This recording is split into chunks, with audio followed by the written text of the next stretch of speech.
Euzubillahimineşşeytanirracim. Bismillahirrahmanirrahim. Assalamu alaikum ve rahmetullahi berekatuhu. Qadirlik Facebook'taki dünyanın her qaysı joylarda qarindaşlarım. Men Abdulaziz Baştoğraq İstanbul'dan sizlarga Allah'nınki cennet salam bolgan assalamu alaikum ve rahmetullahi berekatuhu degan salamni yo'llagandan keyin biz birlikte ügünüp kilayotgan tedbiriya isin dersleri Şerh bilen Garip arasında İslam degan kitapның 26. dersi qo'lamdagi bu kitap Şerh bilen Garip aralig'ida İslam Uyghur tercüme merkezi çıkargan kitap Adil Er Uyghur degan qarindishimiz tercüme qilgan rahmetlik bu İzzet Bigoviç yazgan kitap qadirli qarindoshlar. Moşu kitapның en ahırkı kısmıga keldik. 20 betki yakınırak bir narsa barken, mezmun barken. Şunu sizler bilen birlikte ügünüp ütüp, bunu biz şunun bilen iştamam ve selam deyimiz inşallah. Pəgidini ağan qarindaşlar bolsa, kitabını nəşr qılğan ve tərcüm qılğan qarindaşlarga ve rahmetli dua qılıb qoysa boludu. 11. bab İslam'ның sırtidagi 3. yol. Hazır kelgice biz nima o'rgandik bu kitapdan degan vaqtida kitap 2 qismdan tarkib topgan ekan. Birinci kısmı Garip ideyasining asoslari. İkinci kısım İslam qo'sh qutupluq birlik degan qism ekan qadrli qarindoshlar. Garip ideyasining asoslari degan birinci kısım kitapta birinci bab tedrici teraqqiyot ve yaratış, ikinci bab kültür ve medeniyet, üçüncü bab san'at hadisi, dördüncü bab ahlak, beşinci bab kültür ve tarih, altıncı bab drama ve utopiya.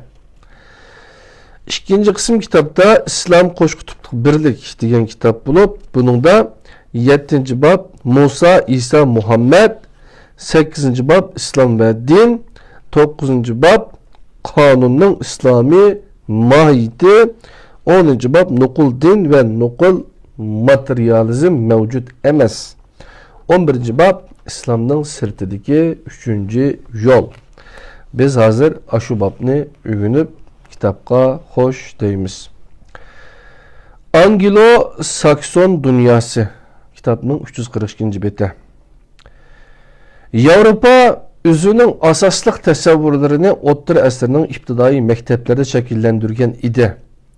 Bunlar səbi bir məzgilinin təcrübəsi sübutida Avropanın zihnindən yo'qab ketməyən halda təfəkkür şəklini şəkilləndirdi.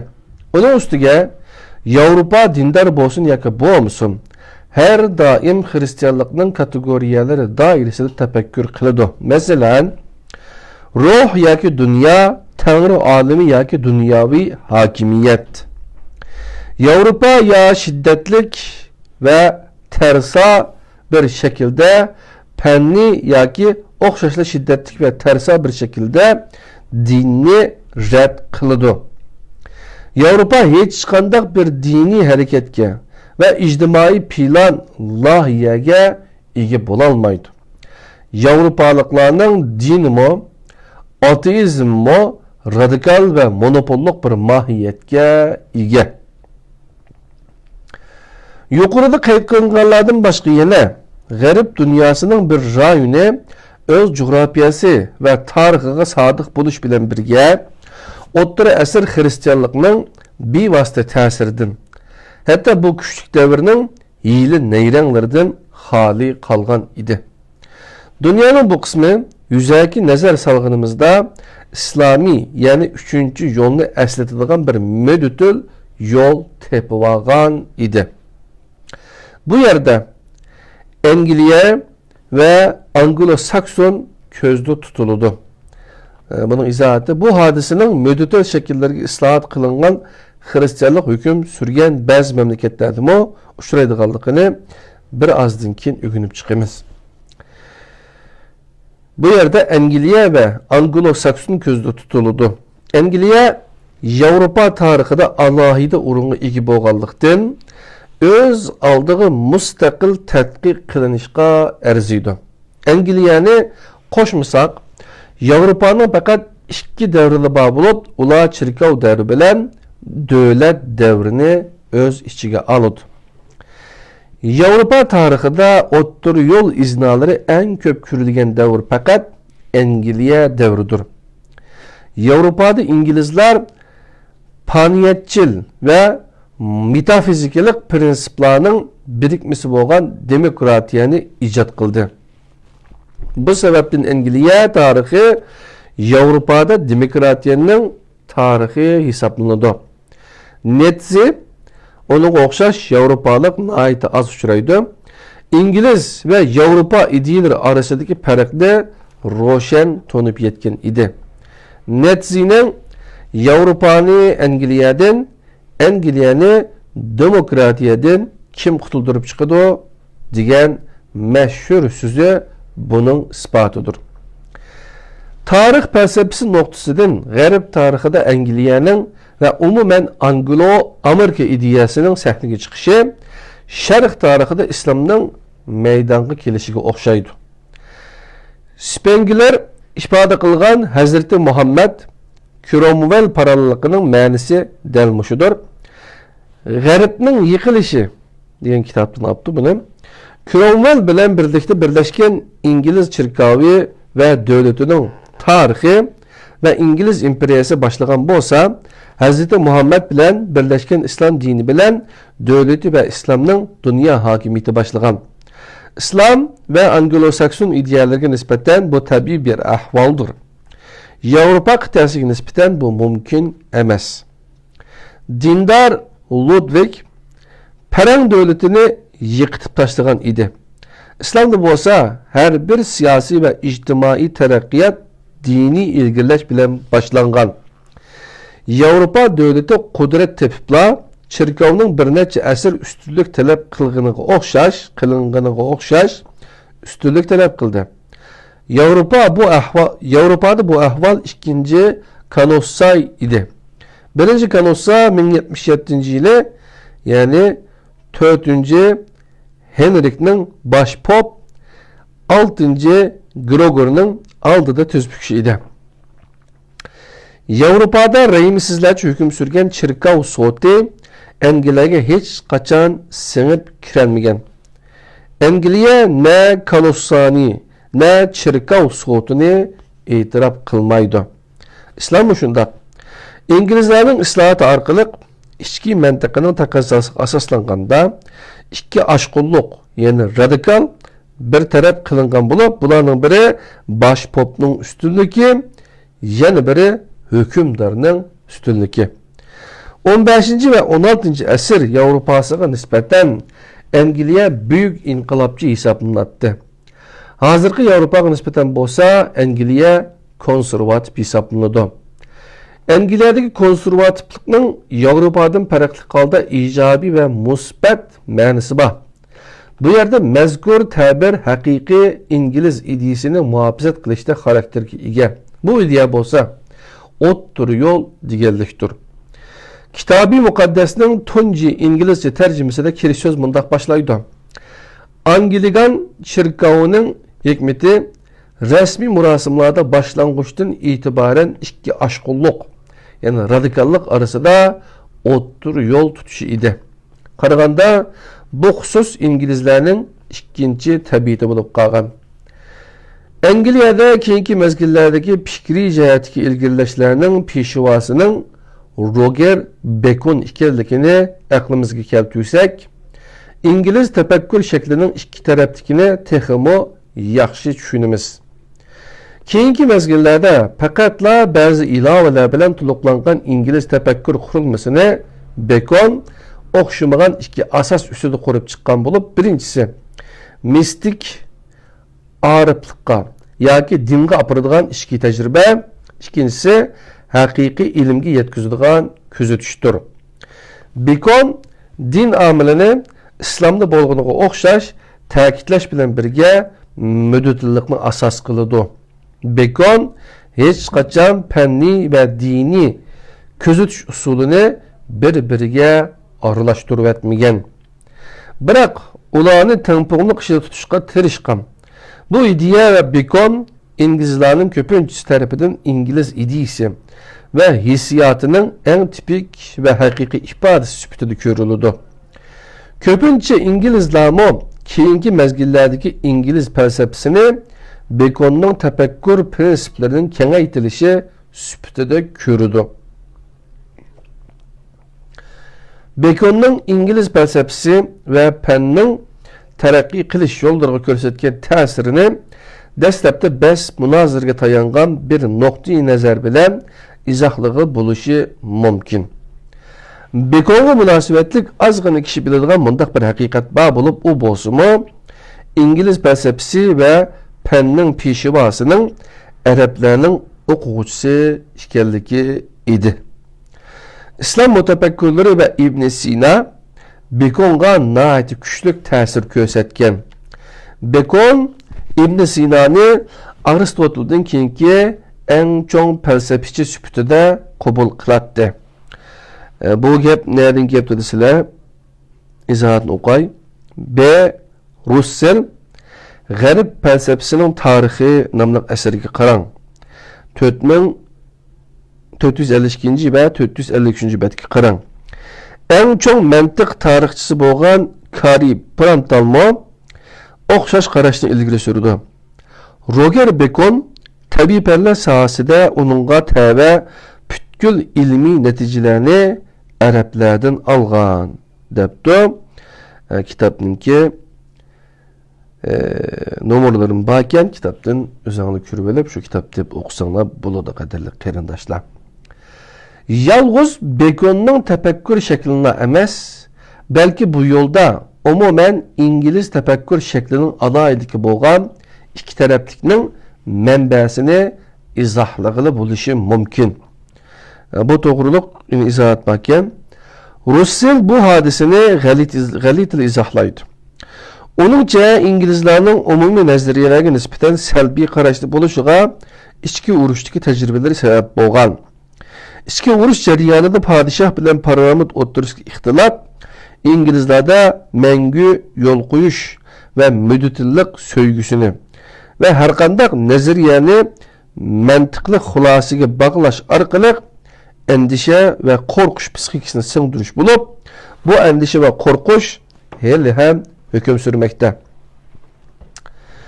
Bu hususta fakat nəhayət az nərsinin özgərligiga ve Angliyanın öz tefekkür şekliga sadaqatmen işkerligiga delil süpütüde Bernard Shaw'nın kişilikini tilgə eliş mümkün. Shaw şair ve siyaset erbabı bulup aynı vakitte hem sosyalist ve hükümetsizlikni hem de individual fikirlerini tergib kılattı. Birisi onu tekrarlanmaydigan ziddiyetle birliki dep tarifligen bulup o bu arqılıq her halda Shaw'nın öz vaxtida satirik ve mistik cemiyetinin en çoğun obzorçisi ve ıslah kubul kılmaydigan idealistlardan biri işkerlikini ta'kidlemekçi bolğan buluşu mümkün. Ya ki Avrupa'da her qandaq bir amprist yani aşkın tecrübeci asasen digüdek ateist bulup ketken bulatdı. Angliyada bolsa ampirizm tecrübecilikinin ideoloji hesaplanılan John Locke Tanrı hukumunu ahlak nazariyasının merkezi noktası qilib ahlak prensipinin təsis qilinishi uchun o dünyalık mukafat ve cezanın ehmiyetini ruhani usul bilen mudafiə qilgan. İnsanın ümidi fakat bu dünyadaki hayat kılı bağlanıp qalsa, eğer hayat fakat bu dünyada mevcut bolsa, ondaqda xuşallıqni rezil ve naçar derslerini saklanmay izdeş, adamni suyundurduğun bütkül nəsələrə intiliş arqılıq izdeş nəhayət təbii iş hesablanıdı. Mazarının qarşı tərəfində heç qandaq nəsə yox bulduğan bolsa, ondaqda yapışıb bizgi yaqıdığan nərslərinin huzurunu yürsək buludu. Çünkü ətə ölüklər qatarıdın orun anımız emasmı? Digen qarışı aqılga muvafiq.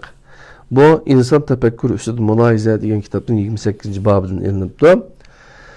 Bu meşhur amprist yani tecrübeci Allah'ның barlığının ispatı üçün delillerini nait tefsili oturup koygan. Yani şu insan tefekkürü üstü Munayize degan kitapnınki 5. babıda. Tunulgan pozitivist yani emniyetçi ve materyalizmci Hobbes tabii kanun hukumunun kitabı Mukaddes İncil bilen birlik iştikelligini ispatlaşıp uğrunup köygen. Bu del tipik İngiliz tefekkür şeklidir. Keyince Avrupa mütefekkürleri bir yerge kelip nait mantıqlıq halda Locke'nun noktanın yazarını qabul qılgılı bolmaydı degan yekunni chiqarishdi. Şunisi haqiqat ki faqat Locke'ningla emas, Bacon ve Hobbes'ning talash tartışlıq felsefesi Angliyada nuqul tefekkür teraqqiyat noktasından emas, bütkül ijtimai teraqqiyat üçün hareket ve çıkış noktası bolgan. Hristiyan ideyasi tabiiy ve ahlaki hususlarını birbirinden qat'iy ayırıp etadi. Lekin İngiliz mutafakkurlar bularni yaqinlashtirishni, hatta ikkisi arasida tangpongliq qurishni tashabbus qiladi. Shaftesburyning qarashicha, axloqliq bo'lish shaxsiyatchilik bilan fidokorlik hislari arasida tangpon bo'lish deganlik bo'ladi. Bu tangponliq shaxsiyatchilikning ustunlikka erishishi bilan emas, fidokorlik hislarining tuvallab ketishi bilanmi buzilib ketishi mumkin. Bu qarash Aristotelning muvofiq axloq nazariyasi bilan Qur'onning ba'zi oyatlarini eslatadi. İngilizlar o'rtaq his, common sense felsefesi deb ta'riflaydigan mantiqliq felsefe bilan CS milletining shaxs ve cemiyet arasındaki birdeklik endisizmi bununla dahil kılındı. Meşhur Cambridge ideyasının məqsədi teologiyani aqlga maslaştırış idi. F. Jodl bu ideyanın asas vekillerinden bolgan R. Kudwast haqqında toxtulup mundaq deydi. Cambridge ideyasının roşen adaylıki felsefe bilen din, guman bilen itiqat o'ttirishga munosabatni ta'kidlash idi. Ularning ishidagi birisining feylasuf sübtida axloqning tamamen aqliy mohiyatini kuchab ta'kidlash bilan birga vaiz sübtida diniy muqaddaslikning zarur ekanligini o'xshash shaklda ta'kidlashi buni isbotlab turibdi. Yana bir tarafda dini ihtiyojning ta'minoti uchun yetarli darajada vosita ta'minlangan falsafa, yana bir tarafda aql bilan mos holatda turadigan, ma'rifatni jonlantirgan hissiyatning kuchi orqali o'ttirga chiqqan din bor. Bu xususda Cambridge'dagilar fikr birligiga ega debdi FC Axloq tarixi degan kitobdan 145-betdan ilinibdi. İngiliz ruhi 18. asırda ta'siri nəhayət güclü bolgan mənfəətçilik əxlaqi nəzəriyəsini ilgili sürüb öz dairəsindən halqıb ketken idi. İngiliz ruhi bu hadisələrini 4 nöqtədən izahlaşını muvafiq görген. Ədəbiyyatda bununla İngiliz mənfəətçilik əxlaqi deyildi. Məzkur nəziyyenin vaxtının ötüşüge əgişib teologiyalik tüskü kirib qilishi kişinin hakikaten dikkatini qozgaydı. Bu yüzleniş teologiyilik mənfəətçilik deb izahlangan. Vicdan, şəxsiyyətçilik, xuşallıqımızı toğru düşengen vaxtımızda oxşaş yol bilen məqsəd yetələydiğanlıqını ilgili sürgen butler materyalizmlik psixiki bilen təngri hukmunu ve ölümsüzlükü bolgan itiqadını bir yerde tutalığan Hartley, Warburton, Paley ve Richard Price'ni mi to'g'ri tushunaymiz. Pal Tanrı'nın iradəsinin məxluqlarının mənfəətini közləydiğanlığını ilgili sürgen bulup, onun nəzəriyəsi təbiyyətini küzütüş asasıga tayinatdı. Onun bu nəzəriyəsi tamamen İslami bulup, Kur'an'daki bazı ayetlerini əsletidir. Müdütil tefekkürler arasında Adam Smith'nin alayda ornu var. Adam Smith tarafından yazılgan məzmunu görünüşte birbirine ziddik ama mahiyet cihetten asasen birbirine yakın bolgan iki kitabı da yukarıda kayıt kılıngan yüzlenişini nait roşen körgülü buludu. Bu kitaplarning ismi mundaq: Axloq qarashi nazariyasi. The Theory of Moral Sentiments ve Tabiat üstüde izleniş ve millet baylıqının sebepleri. An inquiry into the nature and the cause of the wealth of nations. Bu iki kitapken yazıvasanlı buludu. Bu kitap qarab görüvasanlı buludu. Keyinki eser 18. əsrdəki ən məşhur əsərlərdən biri hesablanıdı. Əxlaq ilminin asasları üstündə toxtalğan birinci əsər hissdaşlıq prinsipidən hərəkət qılıdı. İctimai iqtisadqa münasibətlik ikinci əsərinin mərkəzi ideyası şəxsiyyətçilik prinsipidir. Bu iki əsər bir-biriga ziddə görünüdü. Amma Smith Glasgow Üniversitede əxlaq ilmi, iqtisadi və siyasi ilimlərini əməliyyatcam fəlsəfə bölümündə oxutattı. Ondan başqa Smith məzkur kitablarda qeyd qılınğına oxşaş başqa əsərlərdə nəhayət roşan halda əxlaq ilmi bilən millətlərin paravalıq oturusida yaxından münasibət barlığını qeyd qılıdı.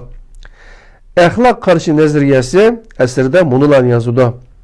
Şəxsiyyətçilik qandaq həqiqət bolsa, əxlaq hissiyatlarımı oxşaşlı həqiqətdir. İlahi planının aləmşümül iqtisadıda ulamı nəhayət mühim orunda turdu. İnsan birlikdən ibarət.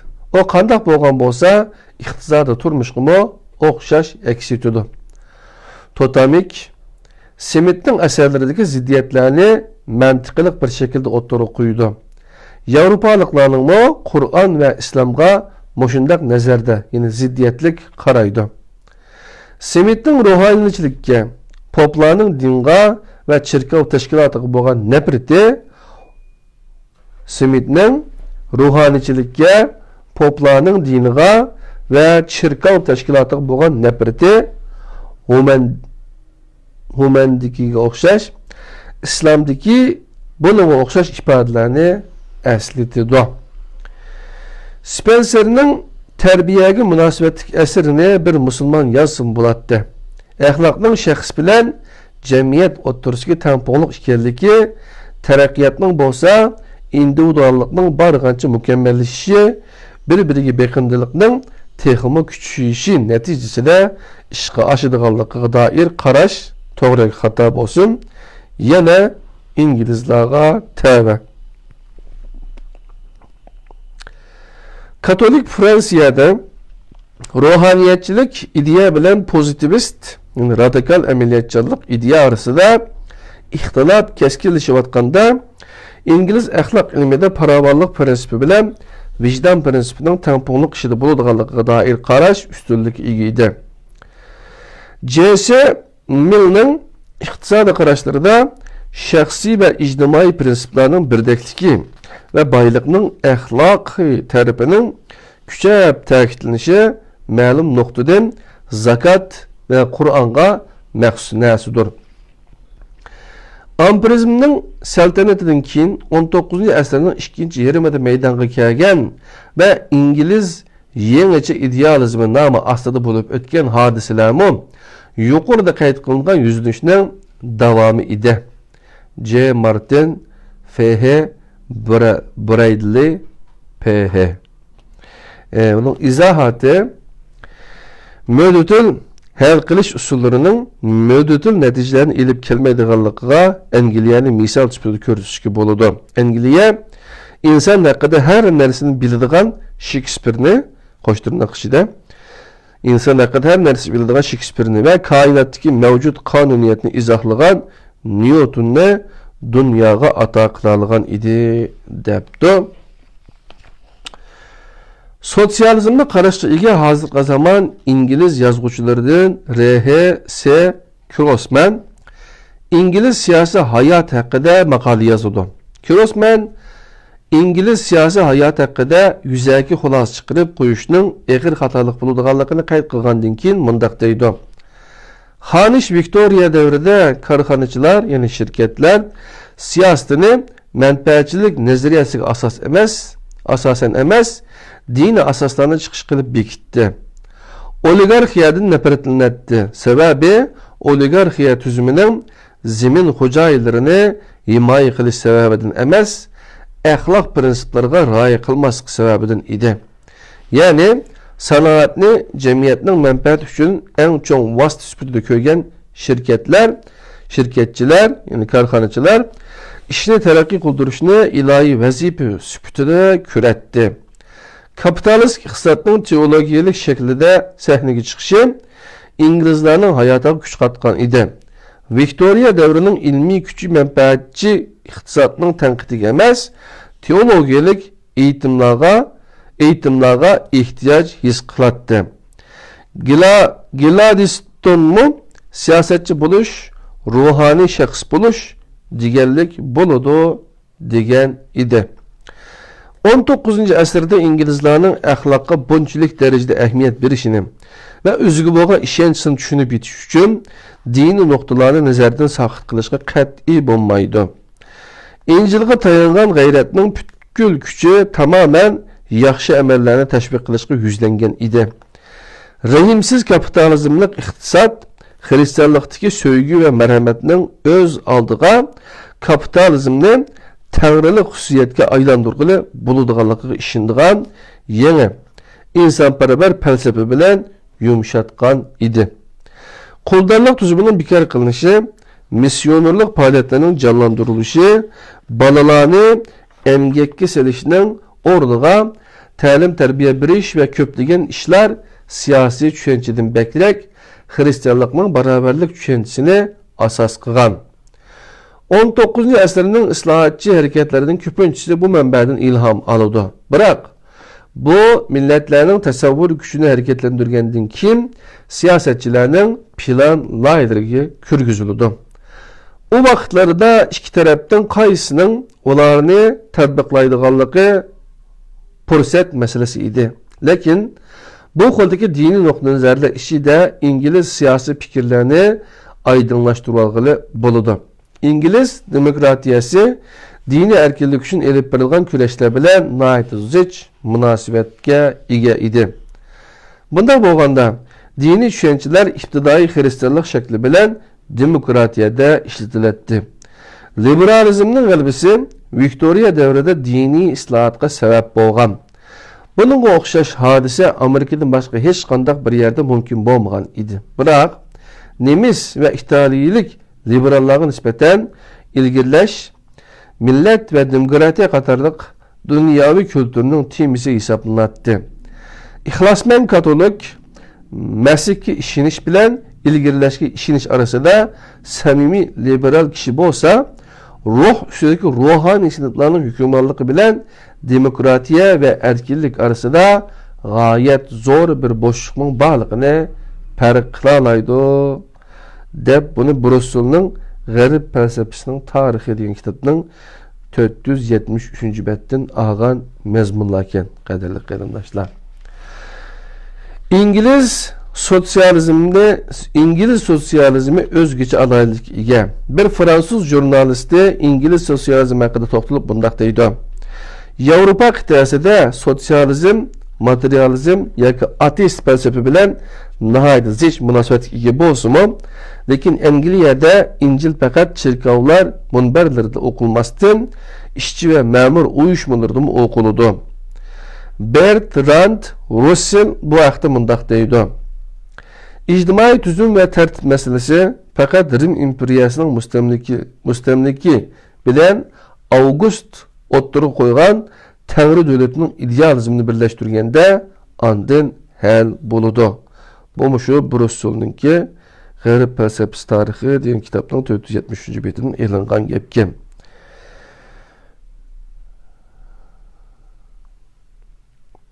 Yoki Mence hakikat bu işki aşkulluk yani radikallıkның o'ttirishida fikirler bilen emniyet turmuşunun her sahasida mevcut bo'lganiga o'xshash o'zaro ta'sir ko'rsatishdi degan so'zlari haqiqiy İngiliz tafakkurini aks ettirdi debdi Brussel Garip felsefesinin tarihi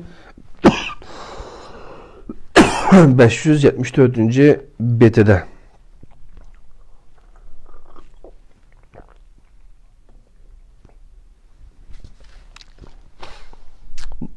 Bu ve bunun o'xshash tushunchalarda Amerika pragmatizmining ma'naviy manbalarini tepish unchavola tas bo'lmasa kerak. Pragmatizm hem dinni hem de bilimni amaliy turmuşda o'zini isbotlay olsa, qabul qilish va turmush tajribasini haqiqat o'lchimi sifatida elishni talab qilish nuqtasidan tipik Anglo-Sakson ve Yevropaga tava bo'lmagan falsafadir. William James bu jarayonning asoslarini pragmatizm nomli eng danglik asarida izohlaydi. Bu yerde mezkur meşhur eserden hiç bo'lmaganda azroq o'zini berishni muvaffaq ko'rdik. Ko'pinchimiz sizlikning har ikki tarafidan yaxshi narsalarga erishishni orzu qilamiz. Haqiqatlar haqiqatan yaxshi narsalardir. Shunga bizga ko'proq haqiqat ato qiling. Prinsiplarmi yaxshi? Shunga buningdan ko'proq nasibimizni alaylik. Dunyoga muayyan bir nuqtadan nazar solinganida şüphesizki birdir. Biroq başka bir noktadan nazar salınğında köptüktür. Yani dünya hem birlik hem köptüktür. Şuna dünya köptükni asas kılgan birlik süpütüde kabul kılındı. Dünyadaki her kandak nersinin haman bir günü eceli kılıdı. Biroq ahval muşundaq bolsumu iradimiz tabii halda erkindir. Yani erkin iradenin qaroqchiligi en to'g'ri falsafa bo'lib qelyapti. Bölünme ve parçaların rezillikini inkar qilg'ili bo'lmaydi. Lekin bütün hergizmi rezil bo'lmaydi. Bu sebepten amaliy rezillik metafiziklik yaxshilik bilan birlashsa bo'ladi debdi. Bu William James'ninki Pragmatizm degan kitobning 16-betininki. 11. izohat. James bu yerde insanların iki xil tarafiga, yani fitri İslamның şekliga bo'lgan mayilligini nayt ochiq o'tirib qo'ydi. Falsafa yo'lini Pragmatizm nomli mashhur kitobida ba'zi ko'nacha tafakkur shakllari uchun yangi ism deb ta'riflaydi. James mundaq davomlashtirdi. Mushkulotlarimizning hal bo'lishi uchun bizga nayt ko'p falsafalar taqdim qilinmoqda. Bularning sayesinde qo'lga keltirmoqchi bo'lgan narsalar uchun yeterlik derecede dini bo'lmagan ampirik felsefeni ve yeterlik derecede ampirik bo'lmagan dini felsefeni topalaysiz. Bu William James'ninki Pragmatizm degan kitobidan e'longan mazmunken ve bunga asoslanganda mundaq bir arisaldiligimiz bor. Biz arzu qilayotgan ikki tuzumni bir-biridan ümidsiz holda ayrılganlıkını körüsüz. Ampirizmni tapsiz ama insaniyetsiz ve dinsiz yoki özünü dini qo'shtirmoqchi deb ta'riflaydigan aqliyatchi falsafani tapsiz. Lekin umu amaliy haqiqatlar, sevgi ve dertleri bilen her qandaq bir konkret aloqadan mahrum debdi. Bu mu William James'nin Pragmatizm degan kitobining 19-betidan e'linibdi qadrli qarindoshlar. Bertrand Russell pragmatizmni tushunib yetish uchun pragmatizmning qurg'uvchisining ikki asosli falsafiy tushunchasiga ishorat qilib, nihoyat ahamiyatli bir andiza taqdim qiladi. William James'ning falsafiy tushunchasi ikki xil bo'lib, biri ilmiy, yana biri diniy edi. İlmi tarafta medisinani asas qilgan tushunchalarida materializmlik nuqtai nazar quyuq edi. Biroq bu taraqqiyot diniy hissiyoti tarafidan tormozlanadi. Russell'ninki kitobiga 774-betga qaralsin debdi. Buni ishni esimizga alayli. İngiliz bu yerde bu tabir Amerika deganlikmi bo'ladi. İngiliz tefakkürü 7 asr ilgari Roger Bacon o'xshash ikki kitoblik bilan boshlangan. Bu mezgilde Avrupa akinoloq Thomas'tan Leningacha butkul bosqichlardan o'tgan. Pragmatizm Avropalikning ruhiy holatiga qanday ta'sir ko'rsatganligini bilmaymiz. Biroq nafrat tuyg'usi paydo qilganligidan hech gumonlanmaymiz. Yevropalıklarga nispeten pragmatizm mantıksız, gayri turdaş, tuturuksuz, yani davamlık İslamga çaplangan sübetler hesaplanıdı. Lekin pragmatizm Amerikalıklar oturup koygan en büyük tunci felsefe hesaplanıdı. Bu sistemde Avrupa'nın tunci katımının kabiliyeti yok. Pragmatik felsefe Amerikalıklarının turmuş kabiliyeti ve faaliyetleri için ya teşvik ameli, ya ifadesi ve ya ki her ikilisi hesaplanıdı. İngiliz ve İslami üçüncüde otursa da bu xildeki paralellikler koşturnak ile köplegen hakikatlerde oturuğa çıkışı mümkün. Bırak bularning üstüde ayrım tadqiqat edip berishga to'g'ri keladi. İngiliz inqilabı 1688 yılı uncha bila aşkın radikal hesaplanmaydı. İnqilablar içinde en müdütül ve en muvaffakiyetlik hesaplanıdı. Rusya'nın gibi. Onun üstüge İngiliz siyasi tarihida köplegen hususta ahirgacha davamlaşmay 20 yılı to'xtab qolgan idi. Angliyada padişahlık tüzümüne karşı meydana kelgan isyanlar padişahlık tüzümünü ağdırıp taşlayanmıgan. Aksuaklar demokratik muasseselerinin sayesinde cemiyetinin başka tedbirleri bilen ten mevcut bulalığım. Angliyada minister sözü ruhani degan ma'noni bildirdi. Bunun o'xshash hukmlar dualizmga, yani ziddiyetlik. İslami terminlarımı uçuratqılı buludu. Angliyada başka Avrupa devletlerinden farklı halda namratlarının menfaati közlengen zakatga o'xshab ketadigan bir xil baj tüzümü var. Bir-biriga o'xshaydigan tushunchalar amaliy turmushga tatbiqlaganda bir-biriga o'xshaydigan hal qilish yo'llari meydanga keltirdi. Kelgüsüde Avrupa belki gayri insani qatarlıq ilimnin bütkül taraflarını qabul qilish mumkin. Angliya ve Amerika bolsa bu hususta pragmatizmning taqozosi bo'yicha mo'detül harakat qiladi. Chunki Avropada dindir, ilimdir. Bu Hristiyan nuqtai nazariga muvofiq.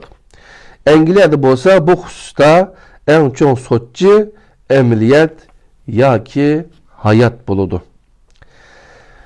Qadrli qarindoshlar, kitobning eng oxiridagi mazmun lag'i kelib qolaydiq.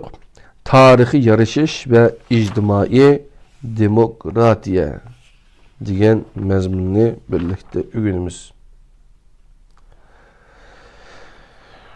Dunyoning boshqa joylarida o'ttir yo'l bo'lgan qiziqish va yo'nalishlarni ko'ryapmiz. Ammo Yevropada Angliyadan farqli qoldi tatbiq sohasi va qanoat masalasi bo'lmasdan zaruriyat masalasi sifatida o'ttirg'i chiqdi.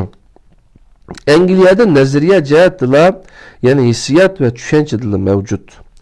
Bu xususda katolik bilan protestant mamlakatlar orasida ro'shan farq bor. O'tmishda katolik dinining ta'siri kuchli bo'lgan mamlakatlarda ideologiyalik qutblashish nihoyat ro'shan namoyon bo'ladi. O'ttirhal hal qilish yo'li mushkul, tragediyalik ve gumanlık sifatida qaraladi. Aslında bu memleketler bu noktadan o'ttirhal yolunu tutuştan aciz keladi. Fransiya, İtaliya, İspaniya ve Portugaliya qatorliq devletler tipik kutuplaşkan devletlerinin misali idi. Bu devletler hem şundak. Günümüzde xalq Hristiyan, yani o'ngchil bilen Marksizmlik, yani solchil partiya ve hareketler deb ikkiga ayrıldı. Merkez bo'lsa nihoyat cheklik yoki tamamen yok qilindi. Tarixning eng mashhur ikki dogmatizm, katolik ve komünist bir-biriga jang e'lon qildi. Ammo nihoyat nuqtasidan g'alaba qilolmaslikdek xarakterga ega bo'lganlikdan shiddatli raqobat ve jangdan herib holidan ketdi. İspanya mı içki urushdan ilgili mushundaq chigish vaziyatda edi.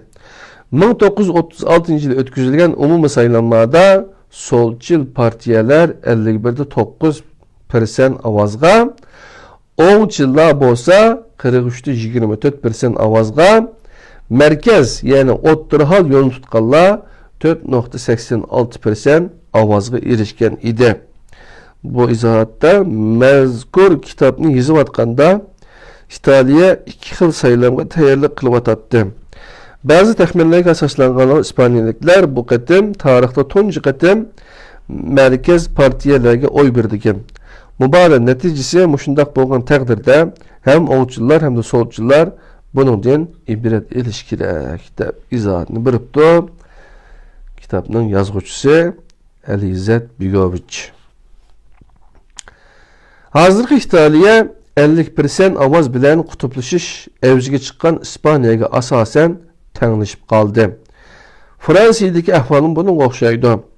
Bu ikki dogmatizmda ikki jihatdan yimirilish maydonga keldi.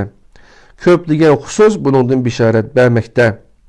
Marksizmchilar bilan katoliklar orasida 20-asrning 60-yillarining o'rtalarida boshlangan dialog bulardan biri hisoblanadi.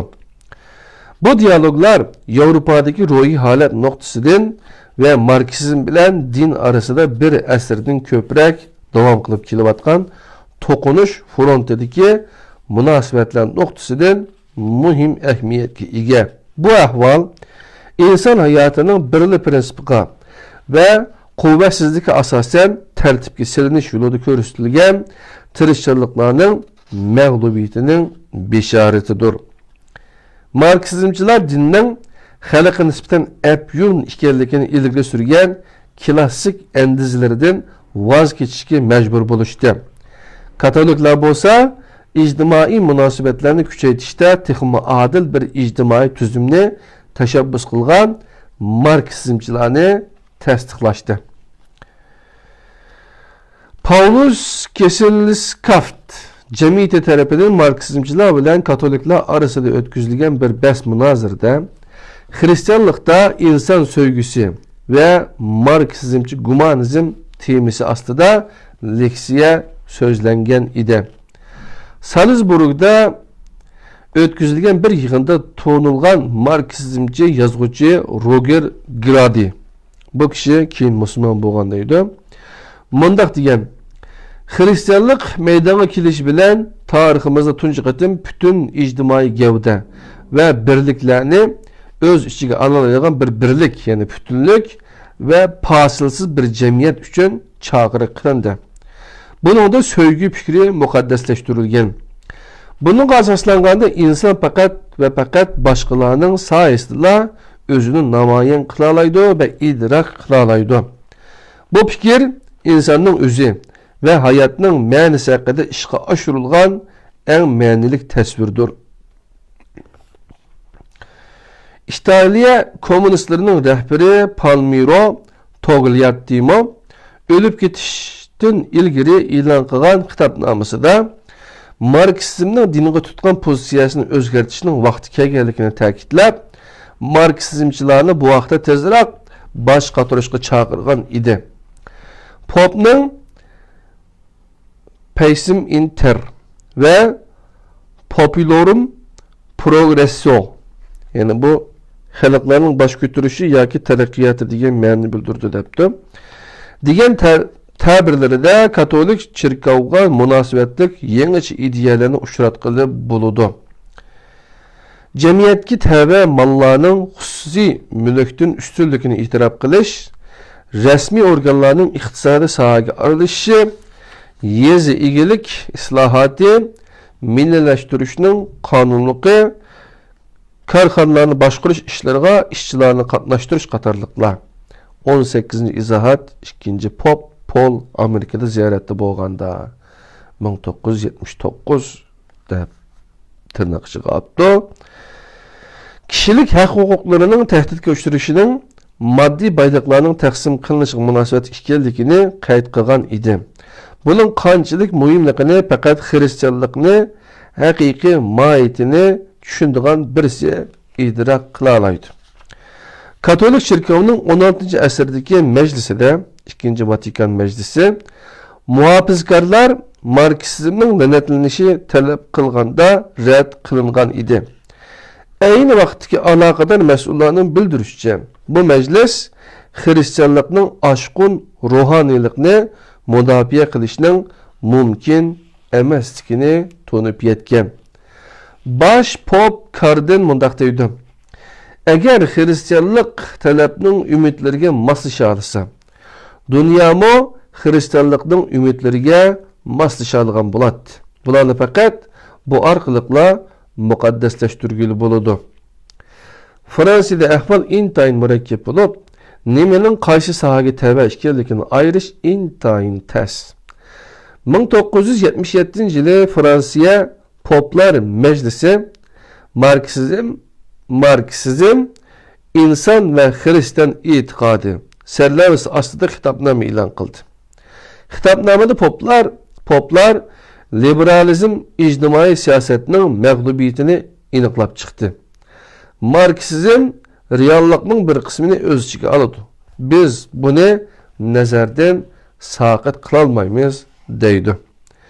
Bir yil ilgari Fransiya kommunistlarining rahbari Georges Marchais mashhur Lyon chaqiriqida bundaq deydi.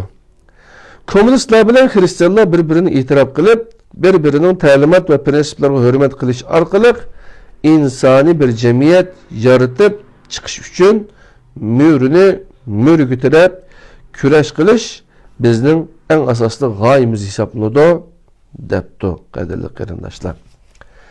Bu ahvol İtaliya kommunistlarida uchraydi. Necha yil davomlashgan ichki qalaymiqonchilikdan keyin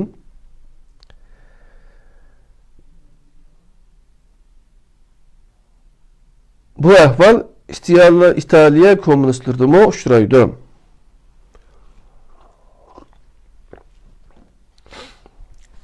Necha yil davomlashgan ichki qalaymiqonchilikdan keyin İtaliya Komünist Partiyasi Hristiyanlar bilan yarashishning to'g'ri usul ekanligiga qaror berdi. Ular hargizmi qiyin o'tganini o'tib bilish uchun bunda qarorga kelgan emas. Chunki ularning bu yo'lni tanlashi muqarrar bo'lib qolgan edi. İtaliyaning siyosiy sahnasida Hristiyan demokratiyasi bilan kommunizm, jamiyat turmushida din bilan materializm hükümran bo'lgan edi. Yevro kommunizmi kutuplaşkan cemiyetlerinin yoki Yevropadagi katolik memleketlerden İtaliya, Fransiya ve İspanya qatorliq davlatlarning adoyitligi bo'lgan o'xshash yuzlanishning ifodasi edi. Bu ahvol nihoyatda yangi hisoblanadi. Biroq bu ahvol keyincha kommunizm, ya'ni proletariat diktatorligi demokratiyasi sifatida o'tirg'i chiqdi. Bu dogmalıklar bilan qo'shilgan solchil radikallik ishining markaziga qarab harakat qilish hisoblanadi, debdi. Buning bir izohat bor kamiyada. Mavzuning o'lgandan keyin madaniyat inqilobidan chatnab ketishning ma'nosi o'xshash. Utopiyani amalga oshirish ilib berilgan barliq tirishchiliklarning hammasi mag'lubiyatdan oxirlashdi. Ayni vaqtdagi Xitoy öz küçüğü tayinib iş tutuş prinsipiga aslida radikal solchil hareketiga aran 10 yil bardoshlik beralgan edi. Buningdan boshqacha bo'lishimi notayin edi. O'ngchil va solchil terminlaridan foydalanib masalani analiz qilsak, Xitoyda solchillikdan markazga qarab harakat qilingan debdi izohatda. Hakikatning besim ostida kommunizm dogmatizmlik o'rnidan voz kechib, erkinlik ve ko'p sonliq fikrini, asosan idealistik fikrlarni qabul qilishga boshlaydi. Bu ahvol Yevro kommunizmning farqli tushunchalar bilan yarashishiga zamin hozirlab turdi. Birinchisi tuzatish kirgizilgan kommunizm, ikkinchisi de kommunizm bilan Hristiyanlikning ikki cho'ng o'xshash kuch sifatida qabul qilinishi Yevro kommunizm bilan tarixiy yarashish o'ttirisidagi farq hisoblanadi. Bu izohatida Yevropada bir necha kommunist partiya proletariat diktatorlik tabirini hujjat ve materiallardan chiqarib tashlagan debdi jinim do'stlar. Ko'p sonliqlar bilan protestant, yani katolik bo'lmagan mamlakatlarda o'ttiral yo'lga bo'lgan yuzlanish merkez partiyalarning yoki merkezga yaqin bo'lganlarning siyosiy sahnasidagi kun sayin eshivatgan nupuzida nihoyat ro'shan namoyon bo'lmoqda. Yevropaning bir qismi nuqul xristian va nuqul kommunizm tuzumlarini rad qilib, o'tiral hal qilish yo'liga moyil bo'lmoqda. Bu ahvolni ijtimoiy demokratiyaning amaliy turmushga tatbiq qilishining ko'ribog'ili bo'ladi. Katolik jamiyatlar tarixiy yarashish ichida tepishga urinib kelayotgan chorani protestant mamlakatlar ijtimoiy demokratiyada topdi. Yevropada erkinlik bilan ijtimoiy kurash, Hristiyan e'tiqodi bilan marksizmni yarashtirishni maqsad qilgan bu kurash, bu harakat urushdan keyin davomli taraqqiy qildi. Ya'ni bu yerda ma'nosi intayin cho'nqur bo'lgan va butkul dunyodagi umumiy jarayonning alayidligi bo'lgan bir yuzlanish ko'zda tutiladi. Ya'ni dunyoning ideologik nuqtasining nihoyat radikal bo'lgan qismi bo'lib o'tganlarni bunda ko'rmaydi. Moskvada nashr qilingan Kommunist jurnali 1978-yili 3-yo'linishda birer o'zgarish va yuzlanishning obyektiv bo'lmaydiganligini ilgari surdi. Jurnal bo'yicha bo'lganda 3-dunyo deb 3-bir tanlash yo'li yo'q. Amaliyotda faqat bir-biriga dushman ikki xil ijtimoiy siyosiy tuzum bor. Qutblish bosqichi ojizlashmayotdi, aksicha texnik kuchayotdi. Şuna butkul memleketler hamon bir kuni kapitalist yoki sotsialist tuzumga ergishidi debdi izohatda. Urushdan keyin o'tkazilgan saylovlarning natijalari 25 yil yoki 30 yil keyingilar bilan selishtirilganda erkin saylovlar elib berilgan butkul mamlakatlarda ijtimoiy demokratik partiyalarning ovozlarida umumyuzlik eshish ko'rildi. Masalan, Şivisi'de 22%, Gollandiya'da 54%, Norveç'de 27%, Federatif Germanya'da 100%'den artık. Malta'da 348%. Engilya'da bolsa aran 5% bo'lgan. Bu yerde Engilya'da bu yüzülüşün texmi burun başlıqanlığını, mazkur devletinin butkul Yevropa devletlerinden texmi burun tamponluq noktası kelganligini nazarda tutish kerak. İctimai demokratiya Yevropada izchillikqa ega yarashish, ijtimoiy va siyosiy tamponliqdir. Meksika bilan Venezuela umuman nihoyat muqimsiz va qalaymaqan hisoblanadigan Latin Amerika va Janubiy Amerikaning eng muqim mamlakatlari hisoblanadi. Yani ijtimoiy demokratiyaga eng yaqin bo'lgan bu ikki davlatdir. Yaponiyada taraqqiyot qutblish qarab emas, markazning kuchayishini asos qilgan holda bo'lmoqda. Bu izohatida 1976-yil dekabrda o'tkazilgan saylovlarning natijalari va Yaponiya Sotsialist partiyasining ojilishishi markazning kuchayotganligini nihoyat ro'shan ko'rsatib berdi, debdi jinim do'stlar. Meksika ve Yaponiyada siyasi bas münazirlerde 3. yol tabiri barğancha ko'p anglashga başlamakta. 1976-yili Karakas'ta çağırılgan ijtimoiy demokratlar yig'ini elingan qarorlarning ahamiyati nuqtasidan ve yeni bir ideyani bekitish yo'lida tunji qadam bo'lish nuqtasidan tarixiy ahamiyatga ega deb ta'riflangan edi. Bu yeni ideyanın qandaq bo'lishi Meksika vakili Gonzales Sos'ның sözlerinden bilinib durdu. Kapitalizm, komünizm ve ijtimoiy demokratiya hozirgi kunda dünyada en çoğ 3 siyasi yüzlanishdir. Şuna Meksika bu işçiden birini tanlashi kerak.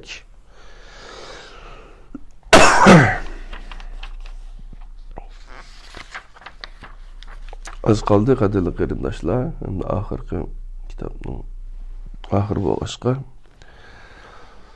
biroz kech bo'lib qoldi.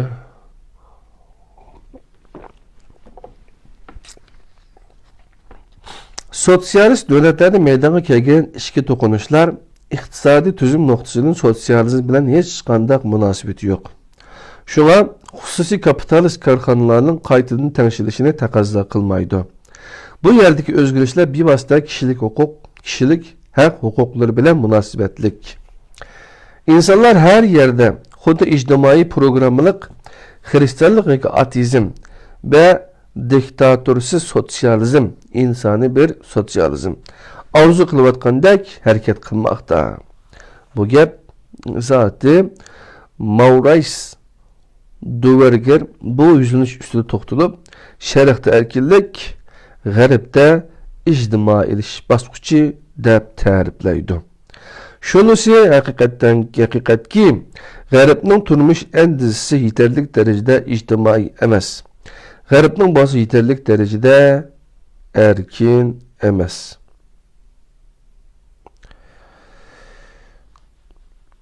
Mesela Xitayda mavzudun ölgəndən keyin peydinpey Beethoven ve Shakespeare'nin çeklengen eserleri bazarga selinishga başlaydı. Xuddi Sovet İttifaqıda bundan ilgili Dostoyevskiy, Chagall ve Kafka'nın eserleri çeklenip keyinçe erkin qo'yib etilganiga o'xshash. Erkinlik talabları Avrupa'nın şərqida bağlanç yangrashga başlaydı. Taraqqiyotning surati her qancha asti bo'lsa-mu, yüzlenish qat'iy bo'lib o'zgarmaydi. Yana bir tarafda kapitalist mamlakatlardagi bo'hronlar jamiyatning texmi mudohala qilishini nishon qilgan arzu talablarini yo'q qilmoqda. Bu ahvol ma'lum ma'noni aytganda erkinliklarning cheklanishidan derak berdi. Amaliyat Amerika şirketlerini texmi beklak ijtimoiylashishga, Sovet şirketlerine bo'lsa aşkın yani radikal merkezcilikten avtonomlashishga qarab ittirmekte. Profesör Doktor Mele Yubedinbaum günümüzdeki Amerika ve organlarının devletki bo'lgan beqindiligi ustida to'xtalib, yerim devletleşken deb ta'riflaydi. 1975-yil Kyoto'da Amerika, Avrupa devletleri ve Japonya vekillerinin iştirak kılışı neticesi çağırılgan yığında 3 taraf komiteti yani terakki tapkan devletlerde radikal demokratiya temisi üstüde muzakere edip bardı. Yığına kadar demokratiya böhrani serlebisi aslında ilan kılgan dokladda demokratiyada mövcutlik ve radikal ve kontrol kılgılı bulmaydıgan derecedeki matbuat erkinlikini özgertişinin şart işkenligi kayıt kılındı. Doklad yana iqtisodiy plan loyihasi ta'kidlangan. Ma'lum bir nüfuzluq Amerika gazeti mazkur doklad ustida analiz elib berib, dokladda davlat siyosatiga yo'l xaritasi bekitish bo'lmasdan yangi bir ideologiyadan bishorat berilganligini ilgari surdi. Demakki, zamonaviy jamiyatlarning taraqqiyoti o'xshash darajada bo'lmasmi? O'xshash nuqtaga qarab ilgirilmekte. Nişan bo'lsa İslamga o'xshaydigan o'ttirhal bir yo'ldir. Bu yüzlenişler qandaq bo'lishning qat'iy nazar yanıla İslam hisoblanmaydi ve İslamga elib bormaydi. Çünkü ular mecburi meydana kelgan bo'lib, tuturuqsiz ve qusurluq hisoblanadi. İslam bo'lsa nuqul dini yoki nuqul ijtimoiy talabning angliq shaklida rad qilinishi, ikki qutblik prinsipning angliq shaklda qabul qilinishi va tasdiqlanishi deganlikdir. Bunun aksice mevcut arısaldıklar, azgınlıklar ve iradesizlikler hayati ve insani hakikatlerinin bir taraflik ve hakim mutlak ideologiyalar üstün erişken elbisiye ve İslami anının zepirge vekillik kılıdı. Endi qadirli qarindoshlar, kitapның en ahirki mezmun teslimiyet diye yayı keldik. Tabiatning determinizmi, yani qarorchiligi insonning bo'lsa taqdiri bor. Taqdirini qabul qilish islomning eng cho'ng va eng oxirgi chaqiriqidir. Taqdir degan narsa zoti mavjudmi ve qandaq mavjud bo'ladi.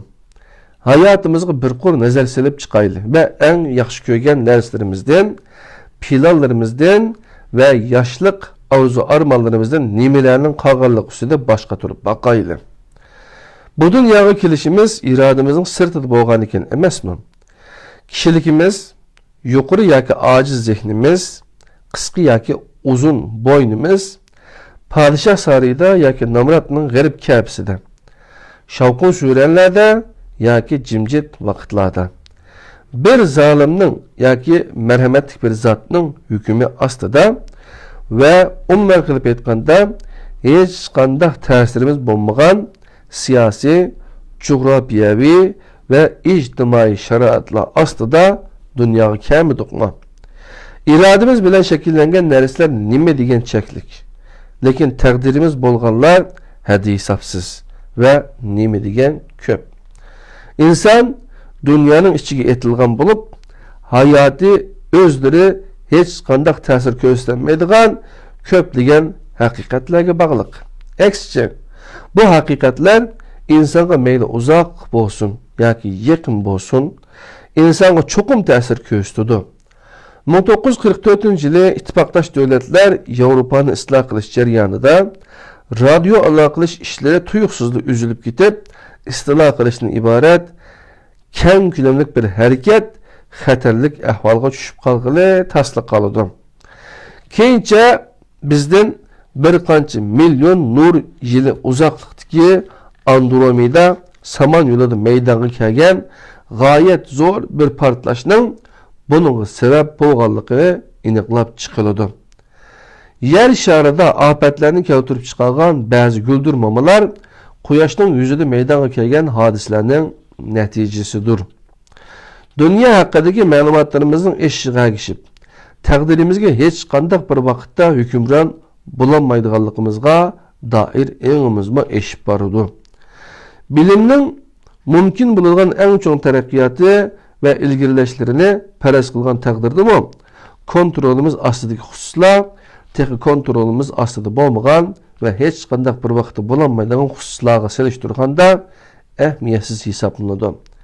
İnsan bilen dünya birbirine nispeten muayyen nispet işi de emes. İnsan ve onun hayat baskıcı bulup etken vaka hadisler için bir ölçem bulanmaydı. Şuna insan daim üstsizlik, bipervalık, isyan şeklinde eksitudu. Ya ki takdirge Allah'ın iradesiga teslim buluşta etudu. Ta'lim terbiye ve kanunlar sayesinde dünyanı özgertiş tirişçalığı süpütüde körüldüğün İslam ve Allah'a teslimiyet nait etraflık hal kılış planı hesaplanıdı. Şahsi adalet mevcudiyetinin şartları işide hiç kandak vakitte kanaat hasıl kılalmaydı. Dünya ve ahirette saadetki erişiş için İslam'ın bütkül emirlerini orundayalışımız, bunun da başka medisina, ictimai ve ahlaka kaydı prensiplara riayet kılınalışımız mümkün.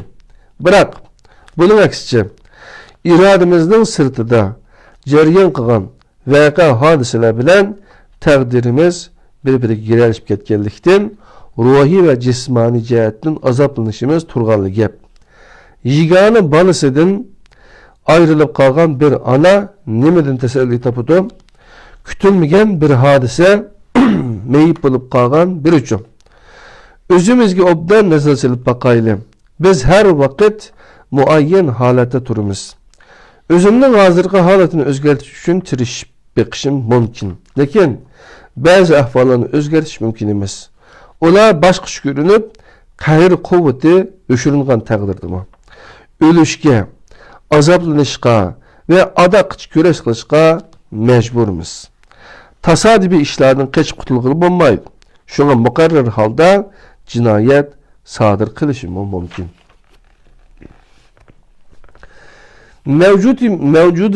Mevcudiyetimizin bu haletlerine pasıl hallar deyimiz. K. Jaspers Felsefeye Kiriş diyen kitaptan elinipdi. İnsan dünyada ıslah kılınış gerek boğan her kandak nesini ıslah kılış gerek. Bırak, bunun için perzentlerimiz nahak ölüşünü davamlaştırdı. Mükemmel bir cemiyet boğan takdirdi bu. İnsan katı hayret kılıp, dunyoning qayg'usini yengillatish uchun o'z-o'ziga vazifa berishi mumkin. Adolatsizlik va qayg'u azob har qancha azaytilgan bo'lsa-mu, yanada rezillik bo'lib ketaverdi. Albert Camus'ning gapiga Allohga taslimiyat va isyon o'xshash ahvolga qaytarilgan bir-biriga zid ikki xil inkastur. Taslimiyatda birli mustasnodan boshqa har insoniy hikmatning izlari uchraydi. O bo'lsa-mu, yuzaki umidvorlikdan iborat. Taslimiyat inson taqdirining hikoyasi bo'lib, muqarrar holda umidsizlik kayfiyati yaratadi. Chunki agar har taqdir ustida cho'nqir fikr yurgizganda, uning tragediyalik ekanligini to'nib yetasiz. Bu Gassetning gapi ekan. Taqdirga taslimiyat muqarrar keladigan eng cho'ng qayg'u azobga berilgan eng unumli javobdir. O hayot qandoq bo'lgan bo'lsa, shu shaklda idrok qilish va har narsaga sabr taqat qilish va bardoshlik berishga aniq holda qaror berish deganlikdir.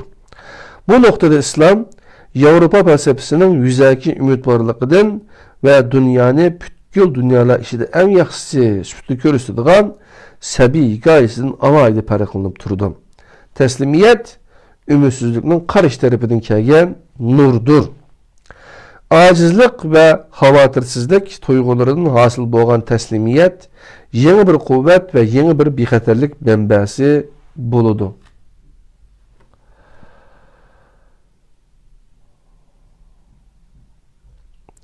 Allohga ve taqdiriga ishonish bizga shunchalik kuchli bexatarlik tuyg'usi ato qiladi-ki, boshqa hech qanday narsa uning o'rnini bosamaydi. Emerson butkul qahramon irqlar taqdirga ishindi deydi. Darvaqa taslimiyat nurg'ulg'an kishilar o'ylagandek passivlik deganlik bo'lmaydi. Bu yerda taqdirga amaliy harakatimiz bilan taslim bo'lishimiz ko'zda tutilmaydi. Chunki taqdir bilan bo'lgan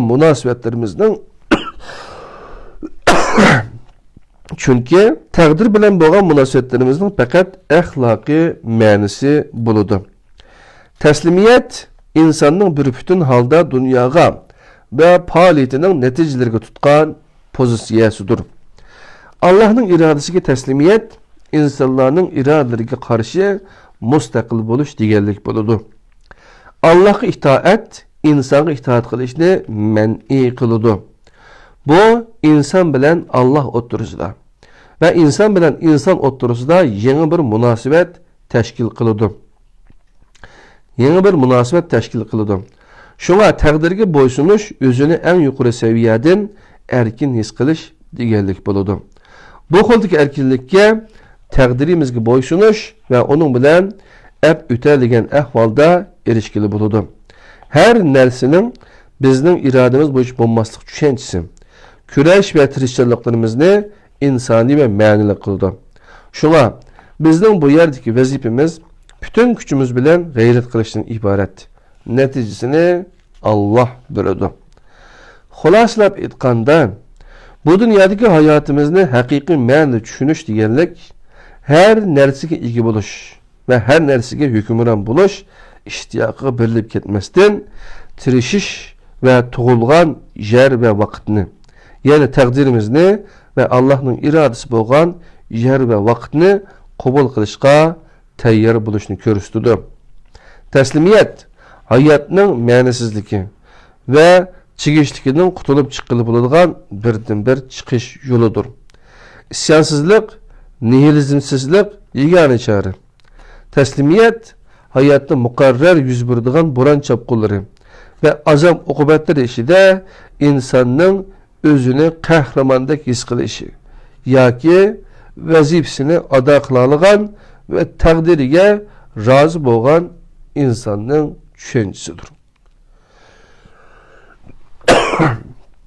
İslam qonunlariga, buyruq va cheklamalariga beden ve ruhdan talab qilingan shaklda emas, uning hammasini o'z ichiga oladigan, hatto buningdimi halqiga muqaddas bir narsaga asosan ruhning vaqt bilan belgilashish quvvatiga, mavjudlik keltirib chiqarilgan har qanday narsaga tasavvur qilishga Her qanday narsaga sabr qilishga, rozi bo'lishga, ya'ni Allohga taslimiyat haqiqatiga asosan ta'riflanadi.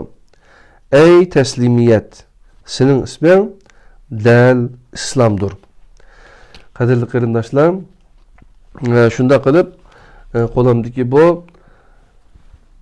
g'arb bilan sharq orasida islom degan Ali Izzat Begovichning bu kitobi mishada tugudi. Qadrli qarindoshlar, bu kitobni o'zinglar agar yoqtirgan bo'lsanglar, kitobxonlardan setib olsanglar, o'qisanglar bo'ladi. Qadrli qarindoshlar, ana o'zi biz yana bir güzel kitaptan birini tüketken boldak.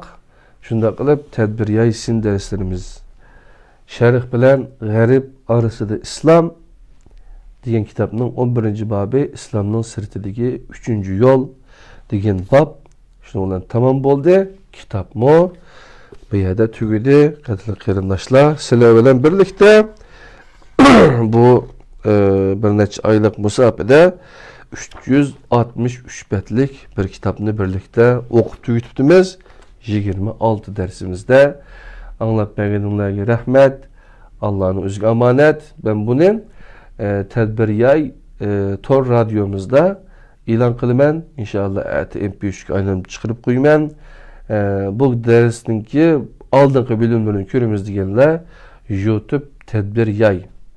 Ve yak olmasa www.tedbiryay.com degan torbetiga kelsanlar YouTube kanalımga apırdı. Şəhərin körüb alsanlar buludu. Ondan başqa yaxşı dərslər var. YouTube kanalımga a'zo bo'lishni unutib qolmag'aysizlar.